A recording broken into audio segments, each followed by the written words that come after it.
नमस्कार विद्यार्थियों, आज इस क्लास में हम प्रवाह हिंदी कार्य पुस्तिका कक्षा 6 व 7 के आंकलन नंबर 1 की बात करेंगे। इससे पूर्व हमने कार्यपत्रक 15 को कंप्लीट किया था। आज हम आंकलन 1 की बात करेंगे। आंकलन 1 में क्या दे रखा है? आपको एक गद्यांश दे रखा है। गद्यांश क्या दे रखा है? हम गद्यांश को पढ़ेंगे। ये दिए गए गद्यांश को पढ़कर सही विकल्प जो नीचे प्रश्न दिए गए इनको आपको उत्तर लिखना है। तो गद्यांश दे रखा है, हमारा भारत देश विश्व का 7वां सबसे बड़ा देश है। इस देश पर प्रकृति ने अपना भरपूर प्रेम और सौंदर्य लुटाया है।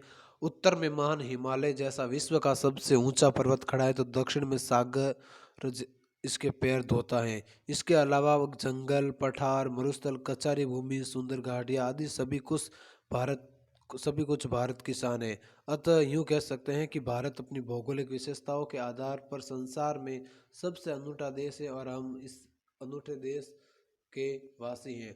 तो इस प्रकार आपको पहला प्रश्न दे रखा है। पहला प्रश्न क्या दे रखा है?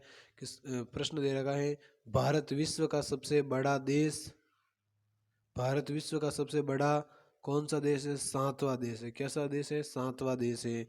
विश्व का सबसे ऊंचा पर्वत कौन सा है? विश्व का सबसे ऊंचा पर्वत कौन सा है? हिमालय पर टिक कर देना है। आगे 8वां प्रश्न दे रखा है, भारत को अनूठा देश माना जाता है। भारत को अनूठा अनूठा देश क्यों माना जाता है? भौगोलिक आधार पर। किसके आधार पर? भौगोलिक आधार पर। आगे दे रखा है 9वां प्रश्न, विश्व का समानार्थी शब्द नहीं है, तो संसार, दुनिया और जगत ये विश्व विश्व के समानार्थी शब्द है। भारत विश्व का समानार्थी शब्द नहीं है। आगे 10वां प्रश्न दे रखा है, गद्यांश के आधार पर भारत की विशेषता लिखिए। गद्यांश के आधार पर भारत की विशेषता क्या होगी? भारत विश्व का 7वां सबसे बड़ा देश है, पहली विशेषता। दूसरी विशेषता, भारत के उत्तर में विशाल हिमालय है।